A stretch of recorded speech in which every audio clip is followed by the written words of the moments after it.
Today we have with us Mr. Sridhar Dharmarajan. He is the Executive VP and MD, Hexagon Manufacturing Intelligence. Mr. Dharmarajan, thank you for taking the time out and speaking to ET Edge Insights.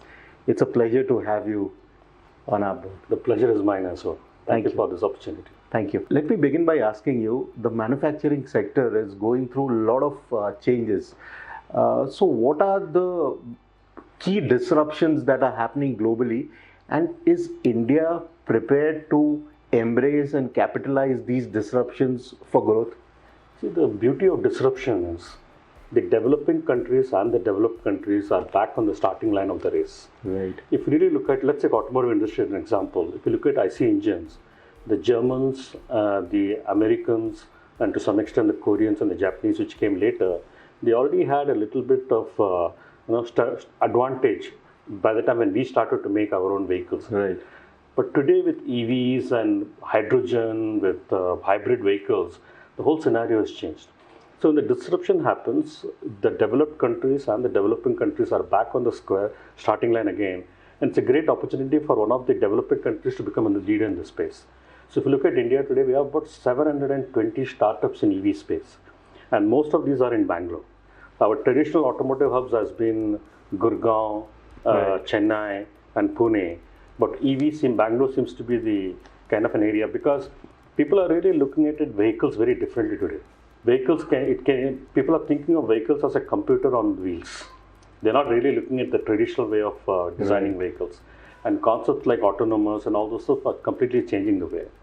So while I say that there is the developing countries and the developed countries back on the starting line, we have to question ourselves: are we really ready? Is India really ready? Right.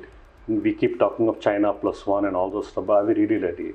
Do our organization have really a culture of quality built in? When I say culture of quality, for us, quality starts right from the concept stage, and finally to the production stage. It's not that I create the part and check the quality of the part and see whether it's good or bad or reject or something like that. We need to build a culture of quality. In a country which prided itself as a jugaad country, I'm a jugaad innovation, a lot of books have been written on that. Right. Can we afford to have that kind of a culture today? You can never be a manufacturing capital of the world if jugaad is in your blood. We have to throw that away from our dictionary and start looking at building a culture of quality to drive and ensure that you have a quality management system for the whole product life cycle of this. Right. Second thing is, do we really have the skill sets? Is our education institutions aligned with the industry and by creating engineers with the kind of skill set that we have? These are existing automotive engineers which are doing IC engines for such a long time. Do they have the skill sets to take care of the disruptive technology out there? Right. And this is where the government should really intervene and ensure that they fund creation of skill development centers by technology providers like Hexagon and many others, so that we create engineers with the right kind of knowledge which the industry can absorb immediately. Right. Because when the disruption happens, the gap between academia and the industry is actually widening. Right. Already academia is always behind the industry, but in disruption the gap really happens.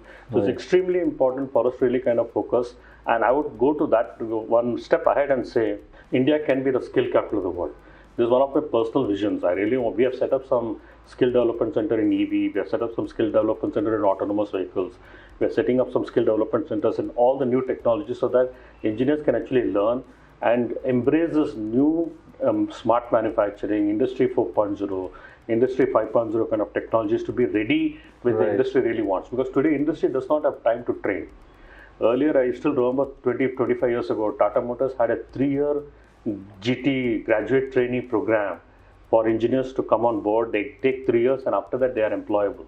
But today they don't have the time and money to do that. So they're really dependent on either technology providers like us or the academia to give them the engineers ready-made so that they can start being productive from day one. So major focus has to be the enhancing skills in disruptive technologies to our existing engineers and the new engineers that we're creating in the academic institutions.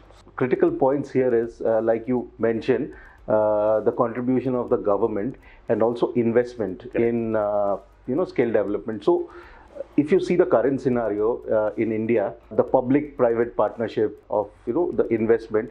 So how do you see the opportunities and challenges in this scope with regards to skill development in our country? Opportunities are phenomenal. Yeah. Now, look at we are supposed to have the largest youth capital of the world. Right. And one good thing about India is we have a lot of engineers.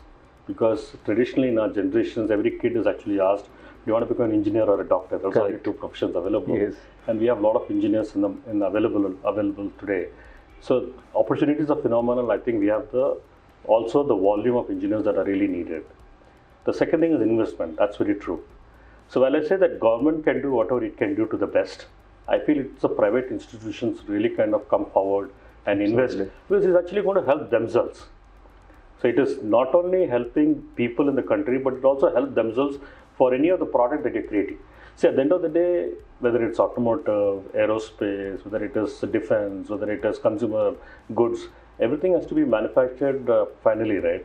So we need to ensure that most of these skills are common skills.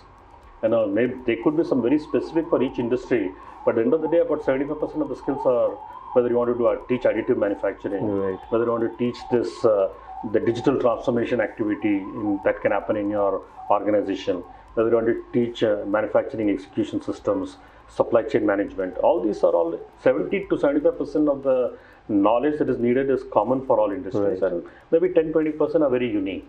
So I feel that it's a private industry across the board should really come forward and invest. Right. And technology providers like us are ready to also invest. So we have a model where we are willing to invest 85% of the technology that is needed in a skill development center. The reason we don't do 100% is there has to be some skin in the game of the other side. Because I remember when I started the skill development center, some of universities I did 100%.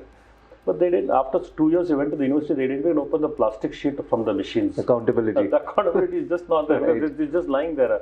They don't realize the value of the asset that is being given. So we said, no, we're not going to do 100% anymore. We're just going to do 85, 15. 15% has to be invested either by the university, right, funded by the private people or the government or whatever. And that model is really clicking. And we have set up about 6-7 skill development centers in India. And we are hoping that people coming out of it are employable immediately from day one. Right. So I would say private sector should really get in. The government will do whatever it can, but it has got its own limitations. Right. It is the private sector should really take initiative in this. Right, fantastic. Now on the technology frontier, obviously we are seeing AI is the disruptor in across sectors. So technologies like AI, IoT, and of course the automation that is happening in the manufacturing sector. So how do you think Indian workforce is placed to embrace these technologies, and how are these technologies benefiting the manufacturing sector? See, historically, there was always, if you go back to journalism, take out newspapers 100 years ago, when let's say Ford came up with the cars. Right. They said there's going to leave jobs and people are going to lose jobs. So the narrative has, whenever new thing has come, narrative has always been, this is going to kill the man force, this is going to kill jobs and all those stuff. But we realize it never really happened. Technology only enables more and more job creation. Now the beauty of this AI, ML and some of this automation is, it takes away your repetitive task fee. So today as humans, if you really look at it, if you compare, let's say, I call every human has got 4 gadgets. One is the mind, one is the body, and one is the emotions, and one is the energy. It is like a 4 wheels of the car. Interesting. And if all these 4 wheels are aligned, you're going to have a friction-free journey of your life, right? So what can get tired? Typically, we can get physically tired much faster than mentally tired. So if your automation can take care of your physical tiredness and ensure that the 100th part that is going to create in a day is as good as the quality as the first part. Right. That's a fantastic thing for us. Absolutely. So it takes away your physical tiredness, and that gives you time and energy to really start being creative and ensure that, hey, how I can make this part better? Right. What are the things that I can do to better? How can I do more and more simulations upfront so that I can get it right the first time? Right. How do I ensure that my rejections rate are less? How do I ensure that I keep tracking the machine parameters so that I replace the machine in the assembly line before it actually kind of breaks down, so that I save the time of the breaking down. So it really, this automation, etc., actually frees up, because I don't believe an AI or a human creativity can actually, be better than a human human brain and human creativity. Right. In fact, I was just reading an article, I think it was from the Times Group only, I think yesterday, where it said that why are cheetahs able to run faster than the robos?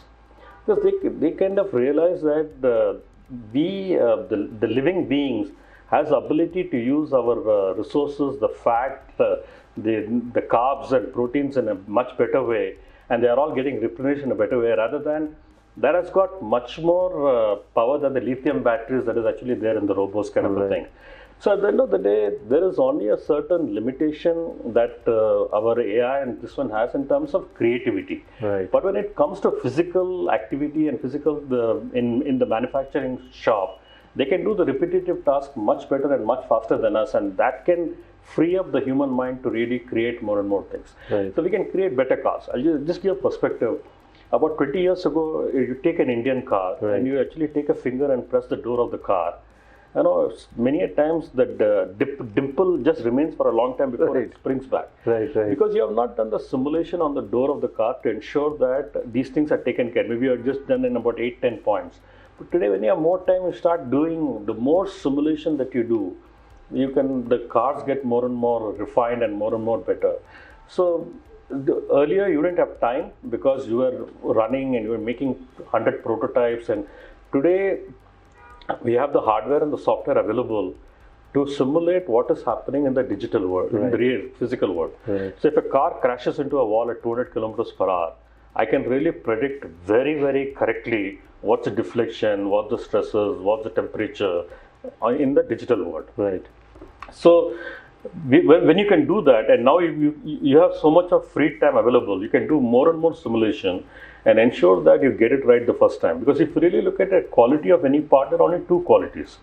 One is a perceived quality, how does the part looks like, I touch the surface finish, and one is the performance quality, whether the part behaves the way it was supposed to behave. Right. So the perceived quality is taken care of by the manufacturing simulation. So you keep simulating how the manufacturing is happening. In fact, today technology is available in such a way that if I'm manufacturing in a Fanuc machine, if I'm manufacturing the DMG machine, I can simulate the whole machine and the part together. So you can actually see the manufacturing happening, so that if there's any gouges, any interference coming, you correct it so that you get it right the first time. The getting it right the first time is so beautiful because you don't waste and many things. You don't have to create many prototypes. Similarly, performance quality. We can simulate very accurately the life of the car, the durability, the noise, the NVH aspect of it, the vibration, harshness, the crash worthiness of the vehicles. All these things can be simulated. So once you have to use these technologies to ensure that you get it right the first time. And once you manufacture, you get your, we have our own CMM machines to measure the quality of the part. So Hexagon is one such company which can ensure that you're as designed, as manufactured, as measured can be one and the same. Whatever you see in the digital world, you'll be able to see in the physical world. Right. So this is what all these automation and everything helps you. It frees up your, your time, and it frees up your creativity, so they can take care and ensure that you get it right the first time. So we should embrace all these technologies to the tilt and get people. We need more and more people. Actually, we need more and more people today than before. Right. Because our objective is now to manufacture faster, reduce your product development time, and ensure that the product is refined so that I can do more and more simulation. I would say that we need more people, but with a different skill sets. I may not need the guy who's actually doing turning, milling on the shop floor. I may not need that skill set. But we should get them outside and create these skill sets, give them skill sets. Absolutely. We need more jobs today with all these technologies available, so that we can get better products for us and enhance our well-being and enhance the usage of these products as well. Right. So very pertinent and important point Mr. Dharmarajan has made, that technologies like AI will never replace humans, but will only make the humans better, and efficiency will increase in a sector like manufacturing.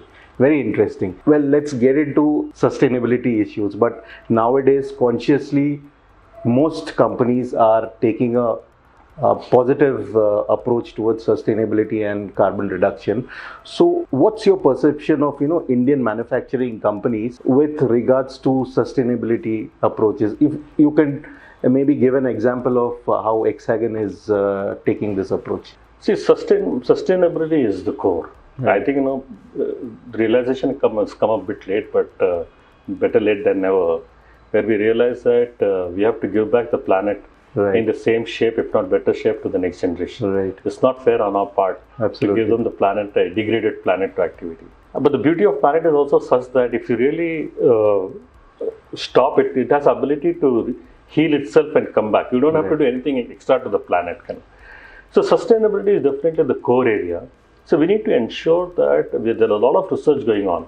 And I would say that India is on the cusp of it's at the inflection point to really be the fastest growing economy. So we could be at some point of time, as I said, can deviate from this path of sustainability just to ensure that we kind of be on the growth path. But I would say that many companies in India are also looking at it. When we are doing this activity, why can't we do it properly? Why should we repeat some of the mistakes that people actually done? So there are a lot of research going on the kind of materials that we should use for the part. Whether those materials can be recyclable, can that be used again, and how can we do that? So research is going on that activity, and India is actively participating in that as well. And again, coming back to this point, when it comes to all these sustainability activity, all of us are back on the starting line again. Nobody has an advantage. Right. And we have such major research institutions. Maybe we will come up with a material which the world can actually use. We have a lot of research going on in that space as well. So I would say that Hexagon, first of all, we have to really show to the people that just because you're embracing sustainability, it doesn't mean your profits are going to go down. We have to have we call something like a 3P approach: your people, profits, and the planet. Right. If you can take care of all these three parameters, you can still make money. Because once you tell a businessman that if you go through a sustainability approach, you're actually not going to make money, there's no way he's going to listen to you. Right. Because at the end of the day, his job is to maximize the money that he's making for himself, for his organization, for his people, or whatever. Right. And that's it. And that's a tendency that people are. Right. It's very difficult to inculcate this whole app. But we have proved to the world that sustainability can be profitable. So you have anything that you can do, you should have a focus on your people, profits, as well as the planet together, and make it happen. So one is research on materials, so that the materials can be recyclable. One is that. One is to ensure that what are your manufacturing methods? What are the manufacturing methods that we're doing to ensure that those things don't create and don't destroy the environment that is around you? So we are doing a lot of research on hydrogen. Now, if this works out really well, the output is actually water. Right. We use hydrogen as a fuel, and output is water, and that's going to be phenomenal as well. And I would say that the second thing is, while we are talking of all these activity, I would say that the biggest carbon sink is actually the earth itself. And if we actually increase the green cover of the planet, if we really focus on saving the soil, today the organic content in the soil has gone down to about 0.1, 0.2%. Right. And that's one of the reasons why they say that what nutrition one orange is to give, about 15 years ago, you need about 6 oranges or something like that to get the same nutritional value, because organic content is going down. Yeah. So one way is holistically look at it. While we focus on these sustainability aspects in the manufacturing world, if we really take care of increasing the organic content of the soil, can actually be increased by only two things. One is the leaves, the dry leaves which actually falls in it. Another one is animal waste. Right. So we need to ensure that we continue to do this. We allow, and it's not necessary if the animals are no more productive to you just go and slaughter them or something like that. Right. We just allow animals to be there, ensure that the animal waste gets absorbed back into the body. So focus on the soil. We have a big movement that we have started called Safe Soil Movement. That comes on my personal activity that I do beyond this. So while we focus on the manufacturing activity, if you can really ensure that you increase your green cover, ensure that you take care of increasing the organic content of the soil, then automatically you'll avoid the desertification of the soil. And because if the organic content becomes zero, then the soil is actually becoming a desert. Right. So we kind of take care of that aspect. Look at it from a holistic view aspect of it. Just not looking at it from just a pure automotive, can I reduce this? Well, those things are important so that we don't create new problems and new challenges. Right. But if we look at sustainability from a holistic perspective and really focus on the soil, which you have degraded over a period of time, that will really kind of help us to get back. So that's a direction that we have. And within Hexagon, as I said earlier, we have a dedicated division for sustainability, helping our companies, our customers to ensure that they use the technology in a proper way so that they create the products in a sustainable way. And even within our organization also, we kind of ensure that our suppliers, and because we manufacture our own CMM machines, there are a lot of hardware that we manufacture, because we have software as well as hardware. And that's why I call Hexagon as a phygital company, because they're in the physical world as well as the digital world. And we ensure that we do what we preach. Right. So if you come to our factory in various locations in the world, all the processes and all the practices are all highly sustainable way that we can kind of do. Right. India is on a growth path. There's so many things happening, but where the discussion we've been having is there is a holistic approach and a direction that has to be perfect, in terms of this progress. So leadership is very critical. So as a leader, you yourself, you are leading your organization. How do you see the leadership qualities coming up in order to manage such situations, and what are some of the leadership traits you think will enhance this entire development process? Sure. According to me, leadership is 3 I's. When I say 3 I's, I mean insight. A leader should have a better insight than the people that report into him, because when you're a leader, you're automatically put on a perch. So if you're not able to see more than what the rest of the people can see, then you become an object of ridicule. Right. Second thing is, I would say leadership should be inspiring. When I say inspiring, it doesn't mean you go behind people's back with a stick of fire. You burn with passion and people embrace you and they burn along with you. And that's what I really call inspiration. Third thing is integrity. Integrity, I don't mean morality. Moral values are all changing. It's evolving over a period of time. Integrity is say what you do what you say. And I would say maybe authenticity is say what you think and do what you say. So if your thought, speech and action are in harmony, your people should very clearly see what do you represent as a leader to kind of drive that. First of all, these are the 3 basic traits the leader should have. Second thing is, in this whole growth area, India can really demonstrate to the world how can we imbibe spiritualism within the capitalism. But we kind of realize that in this capitalist world, there's a huge gap getting created between, let's say, the CEOs and the rest of the organizations. And there is a huge gap between the haves and the have-nots. So if we have spiritualism, in India can really teach the world, how can we actually grow together? How can we have a spiritualistic capitalism? This could be the new word that India can teach the world. How can we be compassionate? How can we be all-inclusive? Ensure that we carry everybody along in this world. Because at the end of the day, we have to realize that our individuality is just a myth. We are all different manifestations of the same energy. But the beauty of individualism is you have a different experience of life, I have a different experience of life. So there are only 2 things that are important today. How profound is your experience of life, and how impactful is the activity that you're doing. Right. Are you really touching people's life? So if the leader has these aspects of it, ensure that he has a profound experience of life for himself, and whatever activity he's doing, he's impacting people that are working for him, the society that is really that is really kind of stakeholders that are really there. So if he takes care of these things, we'll actually go a long way and carry everybody along. And have fun. And because at the end of the day, any business that we do, we are all in the business of human well-being. That we should never forget. Right. Whether you're making cars, whether you're creating stories, you're actually building aircrafts, we are all in the business of human well-being. And if that leader realizes that and ensures that well-being of his people and the community around him, if all of us takes care of that, the world will automatically. We don't have to worry about Somalia or Uganda or we have to take care of within our community. If we show leadership and demonstrate and create well-being, if each one of us do that, then automatically the whole world will become a great place to live. Right. Business of human well-being. Well said, Mr. Dharmarajan. On that note, thank you very much for your wonderful conversations. It was really insightful, and I wish you all the best for all your upcoming projects and whatever you're doing in life. Thank you very much. Thank you so much. It was a pleasure talking to you. Thanks a lot. Same here. Thank you.